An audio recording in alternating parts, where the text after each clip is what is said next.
Saudi अरब की औरतें गुलाब जल और फिटकरी का क्यों इस्तेमाल करती है? यही सवाल विशाल बार बार जानने की कोशिश कर रहा था। विशाल सऊदी अरब में एक मालकिन का ड्राइवर था और उसकी मालकिन विशाल से ये कहती कि विशाल, आप पास के स्टोर में जाओ और जाके मेरे लिए फिटकरी और गुलाब जल लेके आ जाओ। और ध्यान रहे, इस बात का जिक्र किसी से मत करना, इवन मेरे पति से भी मत करना कि मैं तुम्हें गुलाब जल और फिटकरी लाने के लिए बोली हूँ। अचानक ये बात सुनते ही विशाल का दिमाग खराब हो जाता है कि आखिर उस गुलाब जल और फिटकरी का क्या राज है। और अगर मालकिन गुलाब जल और फिटकरी मंगा रही है तो उस गुलाब जल और फिटकरी को सिर्फ और सिर्फ वो रात में ही यूज करती है, और रात में जब यूज करती है तो वो कहाँ करती है। लेकिन इससे भी बड़ा सवाल ये था कि आखिर जब वो उस फिटकरी का अपने शरीर के किसी अंग में यूज करती है तो फिर इस बात का जिक्र वो अपने पति से क्यों नहीं करती है, या फिर मुझे ये बताने के लिए क्यों मना करती है कि मैं इस बात का चर्चा मालिक से न करूं या फिर मैडम के पति से न करूं। मालकिन का ये सवाल बार बार विशाल को हैरान और परेशान कर रहा था। दोस्तों यकीन मानिए, जब आप भी इस फिटकरी और गुलाब जल के राज को जान जाएंगे तो आप भी हैरान हो जाएंगे, आप भी ये सोचने पे मजबूर हो जाएंगे कि आखिर सऊदी अरब की महिलाएं ऐसा कैसे कर सकती है। सऊदी अरब की महिलाओं के चर्चे काफ़ी वर्ल्ड में होते हैं, लेकिन इस बात की भी चर्चा होती है कि वहाँ की महिलाएं गुलाब जल और फिटकरी का इस्तेमाल अपने शरीर के वैसे अंग में करती है। और न सिर्फ गुलाब जल और फिटकरी का वो इस्तेमाल करती है, बल्कि इस बात का चर्चा वो किसी दूसरे से नहीं करती है। इवन अपने पति तक को भी इस बात की जानकारी नहीं होने देती है कि उसकी पत्नी ने गुलाब जल और फिटकरी का इस्तेमाल किया है। और सबसे बड़ा इंटरेस्टिंग बात यह है कि उस गुलाब जल और फिटकरी का इस्तेमाल सऊदी अरब की महिलाएं सिर्फ और सिर्फ रात में ही करती है। विशाल एक हिंदुस्तानी जवान जो कि सऊदी अरब एक ड्राइवर का नौकरी करने के लिए गया था। वो एक मैडम के घर में ड्राइवर था, वो ड्राइवरी करता था। और इसी बीच जब वो मैडम उस विशाल से गुलाब जल और फिटकरी लाने की बात करती है और ये भी कहती है कि इस बात का चर्चा अपने मालिक से मत करना। विशाल एक हिंदुस्तानी जवान सऊदी अरब में एक ड्राइवर की नौकरी करने के लिए गया था और वहाँ पे वो एक मालकिन के अंडर में रह के काम कर रहा था। उस मालकिन का वो ड्राइवर था। मालकिन के जो पति थे वो किसी अदर मुल्क में रहते थे, वो कभी कभी सऊदी अरब आते थे और वो इसके बाद अपने पत्नी के साथ टाइम व्यतीत करते थे। इसी बीच विशाल को ड्राइवरी करते हुए वहाँ पे काफ़ी दिन हो गया था और एक अच्छा अटैचमेंट उस मैडम से हो गया था। मन ही मन विशाल उस मैडम से प्यार कर बैठा था। मैडम के ख्वाबों में, मालकिन के ख्वाबों में वो खोया रहता था। मालकिन से बात करना उसे बेहद ही अच्छा लगता था। उस मालकिन ने विशाल को अच्छे खासे सैलरी पे रखा था, एक अच्छा खासा सैलरी भी वो दे रही थी। और हाँ, आगे वीडियो में मैं इस बात की भी आपको जानकारी दूंगा, ये गुलाब जल और फिटकरी का जो मामला है, ये इस गुलाब जल और फिटकरी का जो राज है, आखिर उस गुलाब जल और फिटकरी से सऊदी अरब की औरतें या फिर यूँ कहें कि वो मालकिन क्या करती थी। दोस्तों एक बहुत ही इंटरेस्टिंग घटना है, मैं चाहता हूँ कि इस वीडियो को पूरा देखें। फिटकरी और गुलाब जल के राज को जब आप जानेंगे तो आप भी दांतों तले अंगुली दबा लेंगे, आप भी हैरान और परेशान हो जाएंगे, ठीक वैसे ही जैसे कि विशाल हो रहा था। मध्य प्रदेश का रहने वाला विशाल एक ड्राइवर था, उसे गाड़ी चलाने आता था, उसके पास लाइसेंस भी था, लेकिन वो उतने पैसे नहीं कमा पाता था जिस पैसे से वो अपने बहन की शादी कर पाए या फिर अपने 2 छोटे भाइयों का पढ़ाई लिखाई का खर्च मेंटेन कर पाए या फिर अपने बीमार माँ का सही तरीके से इलाज करवा पाए। क्योंकि ड्राइवरी करते हुए वो उतने पैसे कमा नहीं पाता था जिससे वो इन सारे ज़रूरत के चीज़ों को सफलतापूर्वक कर सके। वो काफ़ी ज़्यादा परेशान था, इस बात को लेकर काफ़ी ज़्यादा वो टेंशन में रहता था।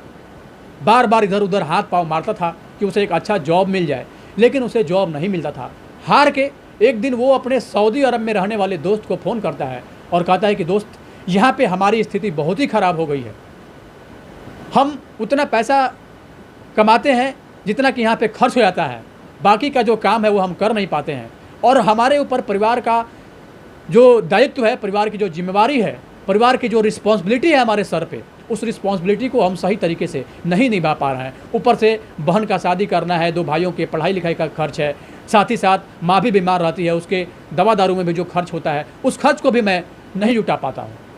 तो देखो, मेरे लिए अगर कोई एक अच्छा सा कोई जॉब वहाँ पे मिले सऊदी अरब में तो मुझे बताना, क्योंकि मुझे ड्राइवरी आती है और मेरे पास लाइसेंस भी है। और अगर कुछ ऑफ़र अगर आप वहाँ से बताओगे तो मैं जाऊँगा और वहीं पे जाके नौकरी करूँगा। दोनों एक अच्छे दोस्त थे। इस बात का वो आश्वासन उसका दोस्त देता है कि विशाल, टेंशन लेने की बात नहीं है, मैं जितना जल्द हो सकता है इसी नौकरी ढूंढकर मैं आपको बताने का काम करूँगा। विशाल का दोस्त एक हफ्ते बाद अपने दोस्त को, विशाल को फ़ोन करता है और कहता है कि विशाल, तुम जितना जल्दी हो सके सऊदी अरब आने का कोशिश करो, क्योंकि यहाँ पे एक मालकिन के यहाँ एक ड्राइवर का नीड है। मालकिन को एक ड्राइवर चाहिए, और अगर तुम ड्राइवरी जानते हो तो तुम्हारे लिए इससे अच्छा बेस्ट मौका कहीं नहीं मिलने वाला है। मालकिन बड़ी ही अच्छी हैं, मुझे लग रहा है कि अच्छा खासा सैलरी भी आपको वो प्रोवाइड कर देंगी। विशाल का दोस्त वहाँ से अपने दोस्त के लिए वीज़ा का अरेंज करता है, वीज़ा वहाँ से लगा देता है। विशाल अगले ही पल सऊदी अरब पहुँच जाता है, और सऊदी अरब जाने के बाद सबसे पहले वो अपने दोस्त के फ्लैट पे, वो अपने दोस्त के रूम पे पहुँचता है, और वहाँ पे उस रात वो अपने दोस्त के ही साथ वहाँ पे रुकता है। और इसके बाद जब सुबह होता है तो विशाल का दोस्त अपने दोस्त को लेके, मतलब विशाल को लेके उस मालकिन के यहाँ पे है, जहाँ पे कि मालकिन को एक ड्राइवर की ज़रूरत थी। मालकिन विशाल को एकटक देखते रह जाती है। सबसे पहले पूरी तरीके से उसके शरीर को, उसके बॉडी को निहारती है। विशाल का बॉडी था भी छरहरा, गबरू, हिंदुस्तानी जवान, देखने में काफ़ी हट्ठा कट्ठा। 28 साल का वो जवान था, एक स्वस्थ शरीर का वो मालिक था और काफ़ी तंदुरुस्त दिख रहा था। इस बात को लेके तुरंत उसकी मालकिन कहती है, मुझे ये ड्राइवर पसंद है और आज से इसकी नौकरी पक्की। इतना सुनते ही विशाल मानो खुश हो जाता है, क्योंकि विशाल कभी सपने में भी नहीं सोचा था कि उसके जाने के तुरंत बाद ही उसकी नौकरी लग जाएगी। क्योंकि सऊदी अरब के बारे में काफ़ी सारे नेगेटिव विचार, नेगेटिव थॉट उसके मन में आए थे, क्योंकि इंडियन लड़कों के साथ वहाँ पे अच्छे तरीके से लोग पेश नहीं आते हैं, तमाम तरह के वैसे काम करने पड़ते हैं। गलत तरह की बातें उसके मन में जो भरी हुई थी। जैसे ही उसकी मालकिन ये कहती है कि आपका नौकरी पक्का हो गया और आज से या फिर कल से आप नौकरी पे लग जाओ, विशाल खुश हो जाता है। मालकिन विशाल को अच्छा खासा सैलरी भी देती है और एक अच्छे सैलरी को कमिटमेंट करके विशाल को अपने पास रख लेती है। और इसके बाद विशाल के लिए जहाँ पे कि वो बंगला था, उस बंगले में जहाँ मालकिन रहती थी, उस बंगले के बगल में ही एक क्वार्टर उस विशाल के लिए वो मालकिन दे देती है और कहती है कि इसी क्वार्टर में तुम्हें रहना है, और जब भी मुझे ज़रूरत पड़े, मुझे कहीं शॉपिंग करने जाना हो, मुझे कहीं घूमने जाना हो, घर का सामान खरीदना हो, अगर जब मैं कहीं जाऊंगी और जब मुझे कहीं जाने का ज़रूरत होगा तो मैं आपको इन्फॉर्म करूंगी और आप आ जाना, और इसके बाद फिर हमें लेके गाड़ी पे चलना। उस दिन से विशाल की नौकरी पक्की हो गई थी। विशाल नौकरी करने लगता है, सब कुछ ठीक ठाक चल रहा था।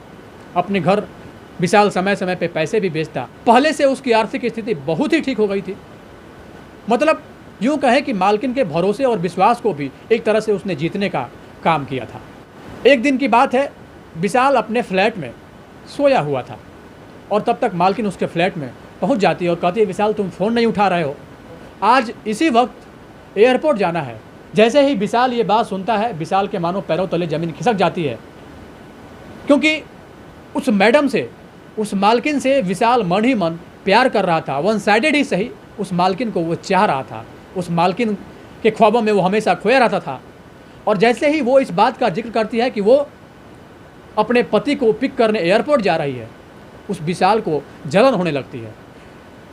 थोड़ा देर के लिए विशाल बिल्कुल शॉकिंग मोमेंट में चला जाता है। इसके बाद मालकिन बोलती है कि जितना जल्दी हो सके तुम आओ और हमें लेके चलो, हम वहाँ से जाके जब हमारे हस्बैंड एयरपोर्ट पे आएंगे तो वहाँ से हम साथ में ही पिक करके घर तक लेके आएंगे। हालांकि विशाल था तो नौकर, था तो एक मालकिन का ड्राइवर ही। भले वो प्यार करे या कुछ भी करे, लेकिन उसे इस बात का ख्याल तो रखना ही था कि मालकिन उसे क्या ड्यूटी दे रही है, क्या नहीं दे रही है। हर काम उसे सफलतापूर्वक करना था, क्योंकि उसके बदले में उसे पैसे मिल रहे थे। वो थोड़ी देर के लिए अपनी औकात भूल बैठा था। वो मालकिन से ही प्यार करने लगा था, लेकिन उसे क्या पता था कि मालकिन के हस्बैंड भी हैं। वो गाड़ी लेके वहाँ पे पहुँचता है और इसके बाद मालकिन उस गाड़ी में बैठती है और वो दोनों एयरपोर्ट के लिए निकल जाते हैं। कुछ देर के बाद जब उसका पति एयरपोर्ट पे आता है उसको देख के विशाल को एक और झटका लगता है। का जो पति था लगभग उसकी एज 55 से 60 साल की उम्र की थी, और वहीं दूसरी ओर एक छरहरे बदन की 27-28 साल की स्वस्थ महिला थी। एकदम पूरी तरीके से मानो सांचे में ढाल के बनाया हुआ, वो साक्षात एक मूर्ति की तरह दिख रही थी। एकदम सुंदर थी, देखने में काफ़ी ज़्यादा सुंदर थी, खूबसूरत थी, और उसकी सुंदरता से कहीं ना कहीं विशाल मोहित हो गया था। और उसी समय से विशाल उस मालकिन से मन ही मन प्यार करने लगा था। वो ये सोचने लगता है कि एक और 55 से 60 साल के उम्र का एक बूढ़ा आदमी और उससे इसकी शादी हो गई, ये शादी कहीं ना कहीं एक कॉम्प्रोमाइज़ होगा, क्योंकि कोई भी एक खूबसूरत लड़की, एक खूबसूरत औरत कभी नहीं चाहेगी।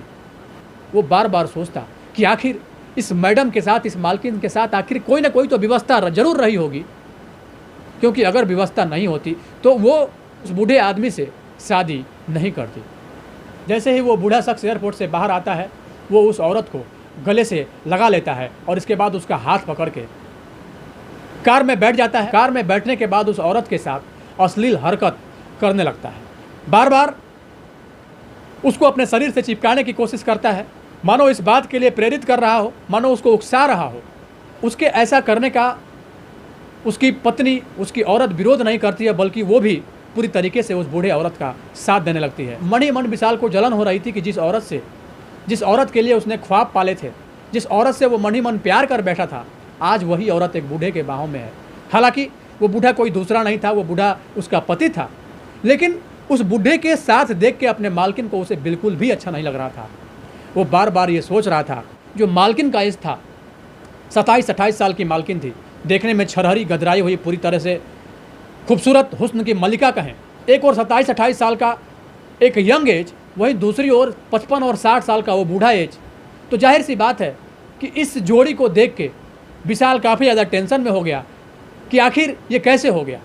वो बार बार उसके मालकिन के गालों पे किस कर रहा था, उसको अपनी बाहों में लेने की कोशिश कर रहा था, बार बार उसके साथ बड़े ही बुरे तरीके से अश्लील हरकत कर रहा था। उसको देख के विशाल को अंदर से जलन भी हो रही थी और अंदर से शर्म भी इस बात को लेके हो रही थी कि आखिर ये बूढ़ा शख्स जिसे इस बात का भी ख्याल नहीं है से कब और क्या करना चाहिए, अभी गाड़ी में आया और शुरू हो गया।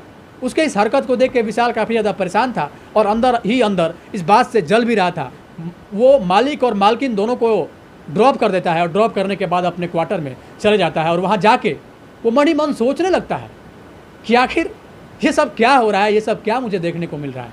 कल तक जिस मालकिन के लिए वो बड़े बड़े हसीन ख्वाब सजा रहा था, जो बड़े बड़े हसीन सपने देख रहा था, मालकिन को याद करके करवटें लेता था, आज उसकी मालकिन को एक बूढ़ा शख्स जो कि उसका मालिक था, जो कि उसका पति था, वो उसकी बाहों में था। काफ़ी ज़्यादा टेंशन में आ गया था विशाल। अगले दिन सुबह में जब विशाल उस मालकिन के घर में पहुंचता है तो वहाँ पे देखता है कि ग्राउंड फ्लोर में ही उसका मालिक उस औरत को बड़े ही गंदे तरीके से उसके साथ पेश आ रहा है, उसके साथ अश्लील हरकत कर रहा है, उसको छेड़ रहा है, उसके गालों में किस कर रहा है। ऐसा लग रहा था कि वो बूढ़ा उसके मालकिन के होठ को चूसने की कोशिश कर रहा था और उसे इस बात का बिल्कुल भी परवाह नहीं था। घर में कई सारे नौकर चाकर भी थे और भी बहुत सारे वहाँ पे लोग भी थे, लेकिन सबके सामने जिस तरीके से वो बूढ़ा अश्लील हरकत कर रहा था और उसके इस अश्लील हरकत का बड़े ही गंभीरता से, बड़े ही बेबाकी से जो वो औरत थी वो उसका साथ भी दे रही थी, वो उस बूढ़े का इस बात के लिए विरोध भी नहीं कर रही थी। अश्लील हरकत करते हुए देखता है और देखने के बाद अपने मालकिन से कहता है, दूर से ही आवाज़ लगाता है और कहता है कि मालकिन कहीं जाना है।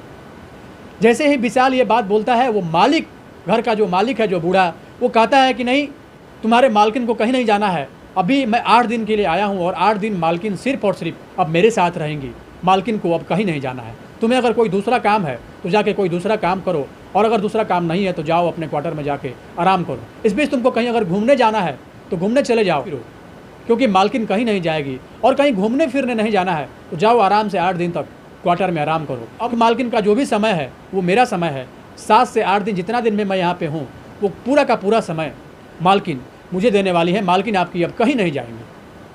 वो और ज़्यादा टेंशन में हो जाता है, वो अपने क्वार्टर में चला जाता है, वो आराम करने लगता है।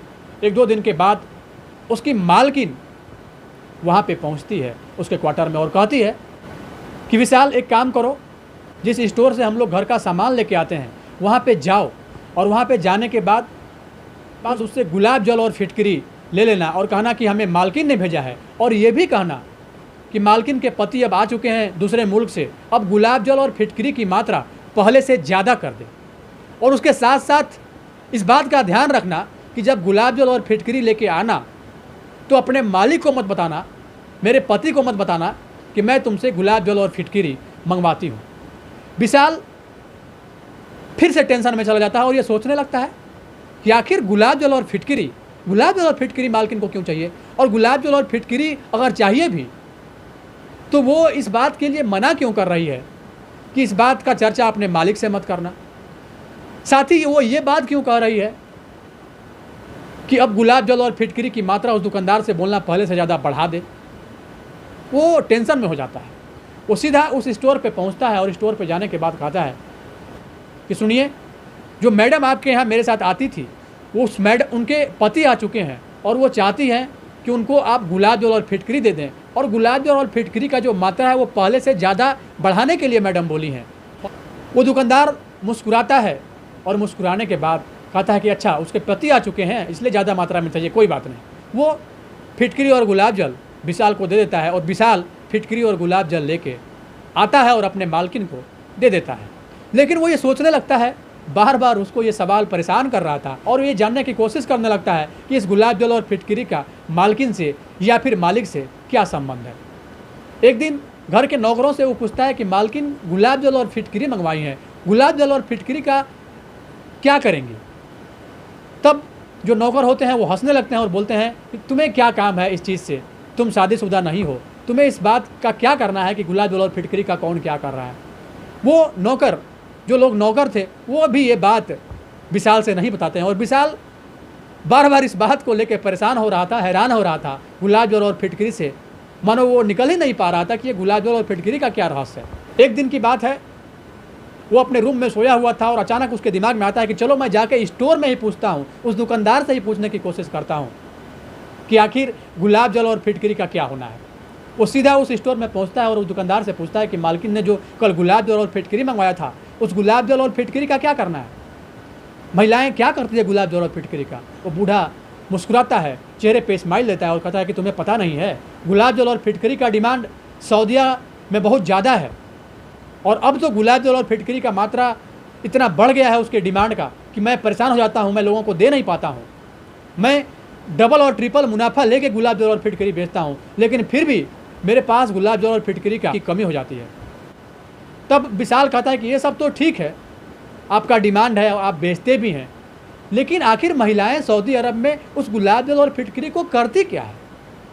तब वो मुस्कुराता है और कहता है कि हम आपको बता नहीं सकते, क्योंकि ये महिलाओं की चीज़ है, ये महिलाएं ही जानती है, और महिलाएं भी इस बात को छिपाती है, वो अपने पति से भी नहीं बताती है कि गुलाब जल और फिटकरी उसे क्यों चाहिए। विशाल सोचने लगता है कि हो ना हो कुछ अंदर की बात ज़रूर है, तभी ये दुकानदार भी हमसे नहीं बता रहा है।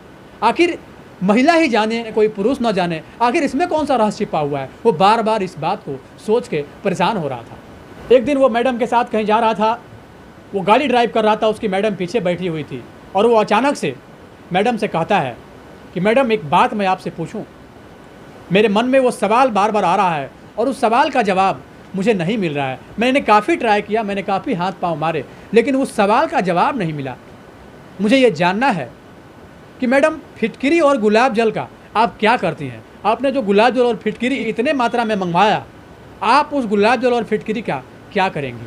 जैसे ही ये बात उसकी मैडम, उसकी मालकिन सुनती है, उसको डांटती है और कहती है औकात में रहो, तुम एक ड्राइवर हो और ड्राइवर से ज़्यादा ऊपर उठ के बात करने की बात मत करो, क्योंकि तुम्हारी औकात बस इतनी है कि तुम एक महज ड्राइवर हो। ये हमारा पर्सनल मैटर है कि मैं उस गुलाब जल और फिटकरी को क्या करती हूँ। ये जो तुम क्वेश्चन हमसे कर रहे हो, तुम्हें जानने का कोई हक नहीं है कि उस गुलाब जल और फिटकरी से मैं क्या करती हूँ और क्या नहीं करती हूँ। वो मानो विशाल को एक ही झटके में डांट देती है। विशाल का मानो सपना एक शीशे के ग्लास की तरह टूट के चकनाचूर हो जाता है। जिस मैडम के लिए, जिस मालकिन के लिए वो हसीन सपने और ख्वाब सजाया करता था, उसका सपना मानो पल भर में ही चकनाचूर हो जाता है। अचानक से वो शौक हो जाता है कि आखिर इस गुलाब जल और फिटकिरी का क्या रहस्य है, जो मैं मैडम से जब इस बात के बारे में मैं पूछने की कोशिश किया तो मैडम नाराज़ हो गई। और मैडम न सिर्फ नाराज़ हुई बल्कि हमको डांटी भी और मुझे मेरा औकात दिखा दी। फिर वो सोचने लगा, हाँ मैडम तो ठीक ही कही, मेरा औकात ही तो वही है, अगर मैं कुछ ज़्यादा बोला तो हो सकता है कि मैडम हमें नौकरी से भी निकाल दें। इसके बाद फिर वो इस चीज़ का जिक्र नहीं किया, वो अपने रूम में चला गया। एक दिन की बात है, वो शॉपिंग करने के लिए मैडम को लेकर कहीं गया था। उसकी मैडम कहीं कपड़े खरीद रही थी। उस कपड़े को खरीदने के बाद विशाल को बुलाई और विशाल से बोलते, विशाल देखो, ये देखो तो कैसा लग रहा है, ये तुम्हें पसंद है? तब विशाल कहता है कि मैं कौन होता हूँ देखने वाला, आपके पति हैं, उनको बुला के ये सब दिखवाइए, मुझे क्या मतलब है आपके कपड़ों से, अगर आप खरीद रही हैं तो ठीक ही होगा, मैं कौन होता हूँ आपको बोलने वाला या एडवाइस देने वाला। वो मैडम समझ जाती है। जो बात उस दिन गाड़ी में विशाल से बोला था कि तुम अपनी औकात में रहो, ये मेरा पर्सनल मैटर है, हमारे और हमारे पति के बीच में पड़ने की तुम्हारी हिम्मत कैसे हुई, तमाम तरह के जो अनवांटेड शब्दों का प्रयोग उसने विशाल के लिए किया था। शायद इसी बात से विशाल नाराज़ हो गया है और वो उस समय कुछ नहीं बोलती है। उस दिन वो शॉपिंग भी नहीं करती है और सीधा आके वो हर रोज़ पीछे वाले सीट पे बैठा करती थी, उस दिन आके विशाल के बाजू में ही, विशाल के बगल वाले सीट पे वो बैठ जाती है। गाड़ी कुछ दूर चलने के बाद दोनों एक दूसरे से बातचीत नहीं कर रहे थे, लेकिन अचानक ही वो मैडम कहती है कि मुझे पता है कि तुम क्यों नाराज़ हो, मुझे ये भी पता है कि तुम हमसे प्यार करते हो और मुझे ये भी पता है कि तुम हमारे लिए हसीन ख्वाब, हसीन सपने देखा करते हो, लेकिन मैं मजबूर हूँ। इस बात पे विशाल बोलता है कि मैं कहाँ कुछ बोला, मुझे आपने सही किया कि मुझे आपने मेरा औकात दिखा दिया, क्योंकि मेरी औकात महज एक ड्राइवर की है और ड्राइवर के हैसियत से ऊपर उठकर बोलने की हमारी कहाँ हिम्मत। और अगर मैंने बोला भी तो उसके लिए मैं आपसे माफ़ी मांगता हूँ, अपने किए हुए बात को लेके मैं काफ़ी ज़्यादा शर्मिंदा हूँ। इसके बाद गाड़ी धीरे धीरे आगे बढ़ रही थी, लेकिन इसी बीच विशाल उस मैडम से पूछता है कि मैडम एक बात बताइए, ये जो शादी है, क्योंकि आपके जो हस्बैंड की एज है लगभग 55 से 60 साल की उनकी एज है और आप कहाँ 27-28 साल की हैं, तो ये शादी नहीं, एक समझौता हुआ है ऐसा मुझे लग रहा है, क्योंकि कोई भी लड़की, कोई भी औरत ये नहीं चाहेगी कि उसकी शादी एक 60 साल के बूढ़े से हो, वो भी तब जब उस लड़की की एज 26, 27 और 28 के बीच हो।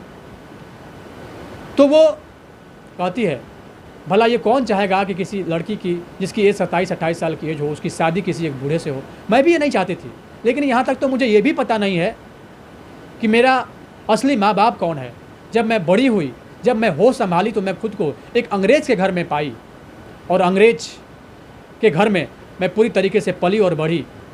और जब मैं 10 और 11-12 साल की हुई तो उन अंग्रेज़ों को जिस घर में मैं पल और बढ़ रही थी, उनको हमें बड़े बान करने की काफ़ी ज़्यादा जल्दबाजी थी। और मुझे बाद में जाके पता चला कि मुझे वो लोग जवान जल्दी इसलिए करना चाहते थे ताकि वो मुझे बेच पाएँ। जैसे ही मैं थोड़ी सी बड़ी हो गई, 12-14 साल हमारी एज रही होगी, इसके बाद उन लोगों ने एक अच्छे खासे पैसे लेके मुझे एक कोठे पर बेच दिया और उसी कोठे पे कई सारे रईस, कई सारे अय्यास, कई सारे मतलब जवानी के गुलछर्रे उड़ाने वाले लोग उस समय आते थे।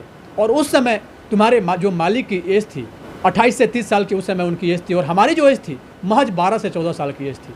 और मैं उस कोठे पे थी और जब अपनी रात रंगीन करने के लिए तुम्हारे मालिक उस कोठे पे पहुँचे और मालिक के पास मुझे कोठे के मालकिन के द्वारा भेजा गया कि जो कस्टमर आया है उसे जाके संतुष्ट करो। मैं वहाँ पे पहुँची और पहुँचने के बाद जैसे ही मालिक मेरे पास आए, मैं उनके पैरों पे गिर पड़ी और उनसे मैं ये बोली कि ये एक पाप है और ये पाप करना मैं नहीं चाहती हूँ। अगर तुम्हें कुछ करना ही है तो हम एक दूसरे से शादी कर लेते हैं और जब शादी कर लेंगे तो मुझे कोई दिक्कत नहीं होगा। इस कोठे से आप मुझे पैसे दे के ख़रीद लो। वो कहता है कि मैं ख़रीद तो लूँगा, लेकिन जब उम्र का जब पड़ाव मैं पार करूँगा, जब हमारी एज ज़्यादा हो जाएगी, 55 से 60 साल जब हमारी एज हो जाएगी, उस समय तुम 27-28 साल की रहोगी। हो सकता है उम्र के इस पड़ाव में तुम मुझे छोड़ के चली जाओ, इसकी क्या गारंटी है कि तुम मुझे शादी करने के बाद मुझे छोड़ के नहीं जाओगी। तब वो लड़की कहती है, ऐसा कोई बात नहीं है, जब मैं शादी कर लूँगी मैं पूरी तरीके से आपकी ही होकर रहूँगी, चाहे मैं आपसे खुश रहूँ ना रहूँ, लेकिन मैं पूरी तरीके से आपकी ही होकर रहूँगी। और मैंने उसी समय ये कमिटमेंट किया, क्योंकि पहले से तुम्हारे जो मालिक थे वो शादीशुदा थे और जब वो हमसे शादी कर लिए, जब शादी करके अपने घर ले गए तो वहाँ पे इनकी पत्नी, एक पहली पत्नी पहले से मौजूद थी और उसने अपने घर में रहने से मुझे मना कर दिया। तब जो तुम्हारे मालिक थे उन्होंने कहा कि तुम भी रहोगी और ये भी रहेगी, तो उसने पहले वाले पत्नी को एक अलग मुल्क में शिफ्ट कर दिया। चूँकि इनके पास पैसा बहुत ज़्यादा है तो उसने एक अलग मुल्क में शिफ्ट कर दिया, और वो जो उनकी पत्नी थे इस बात के लिए कमिटमेंट करवाई कि पूरा समय तुम मेरे पास व्यतीत करोगे और आखिरी का जो 2-4-5 दिन होगा तुम अपने दूसरे पत्नी के पास जाओगे। वो जो उसका पति था इस बात को वो उस समय एक्सेप्ट कर लिया, जो तुम्हारे मालिक थे वो इस बात को एक्सेप्ट कर लिए, और इसके बाद तब से हमने उनको कमिटमेंट किया कि चाहे कुछ भी हो जाए, चाहे मैं खुश रहूं ना रहूं, हमारी जो शारीरिक ज़रूरतें पूरी हो ना हो, मैं पूरी तरीके से मैं उनके ही बन के रहना चाहती हूँ। वो इतनी बात जैसे ही विशाल सुनता है, उस मालकिन के लिए उसके मन में और भी ज़्यादा प्यार बढ़ जाता है। वो काफ़ी ज़्यादा इस बात को लेके अपने आप को आत्मग्लानि से भर लेता है कि आखिर जिस मालकिन के लिए मैंने एक नेगेटिव थॉट पाल के रखा था, वो उनकी जो सोच है, उनका जो थिंकिंग है, ये कितना एक अव्वल दर्जे का थिंकिंग है। अब उसी समय से उस औरत के प्रति विशाल के मन में एक सम्मान आ गया, और उस सम्मान के दृष्टि से उस मालकिन को वो देखने लगा। इसके बाद वो विशाल कहता है यहाँ तक तो सब कुछ ठीक है, लेकिन ये जो गुलाब जल और फिटकिरी वाली जो बात है, इस बात को आपने मुझे अभी तक नहीं बताया। मैं उस दिन आपसे पूछा भी था तो आपने मुझे डांट लिया। आखिर गुलाब जल और फिटकिरी का क्या रहस्य है, मैं जानना चाहता हूँ। तब वो मालकिन मुस्कुराती है, और मुस्कुराने के बाद एक हल्की सी थप्पड़, मतलब प्यार वाला थप्पड़, एक विशाल के गाल पे लगाती है और कहती है, अरे पगले, ये जो सऊदी अरब की जो महिलाएं होती हैं ना, ये गुलाब जल और फिटकिरी का इस्तेमाल करती हैं अपने चेहरे को ग्लो करने में, अपने चेहरे को चमकाने में। और जब तुम्हारे मालिक आने वाले होते हैं उसके पहले से ही मैं गुलाब जल यूज करना शुरू कर देती हूँ, और जब वो आते हैं कंटिन्यू मैं और गुलाब जल और फिटकिरी की मात्रा बढ़ा देती हूँ ताकि मेरा फेस रेगुलर ग्लो करता रहे। और जब मेरे फेस में शाइनिंग होगा तो तुम्हारे जो मालिक होंगे उनका आकर्षण मेरे प्रति और बढ़ेगा, वो और ज़्यादा खुश होंगे। उनको खुश रखना चाहती हूँ, इसलिए मैं उनके आने से पहले सजती हूँ, संवरती हूँ, और अपने सुंदरता पे, अपने चेहरे के ग्लो पे पूरी तरीके से ध्यान देती हूँ। और वाकई आपने देखा भी होगा कि सऊदी अरब की जो भी महिलाएं होती है, लगभग पूरे नकाब उसके मुंह में ढका रहता है, और वो जब नकाब खोलती हैं तो उनका चेहरा पूरी तरीके से ग्लो करता है। उसका सबसे बड़ा रीज़न ये है कि सऊदी अरब की महिलाएं फिटकिरी और गुलाब जल का उपयोग अपने चेहरे पे लगाने के लिए करती है। और वही बात, वही काम विशाल की मालकिन भी कर रही थी। दोस्तों, इस घटना को बताने का उद्देश्य किसी का दिल दुखाना नहीं, किसी के भावनाओं को आहत करना नहीं, बल्कि एक जानकारी देनी थी कि सऊदी अरब की महिलाएं फिटकिरी और गुलाब जल का उपयोग क्यों करती है। ये बात क्लियर हो गया कि फिटकिरी और गुलाब जल का उपयोग अपने चेहरे को ग्लो करने में, अपने चेहरे को सुंदर बनाने में करती है, और ये चीज़ साफ साफ दिखता भी है। बाकी इस पूरे घटनाक्रम को लेके आपकी क्या राय है, कहानी सुन के आपको कैसा लगा, अपनी राय निष्पक्षता के साथ कमेंट बॉक्स में ज़रूर दें।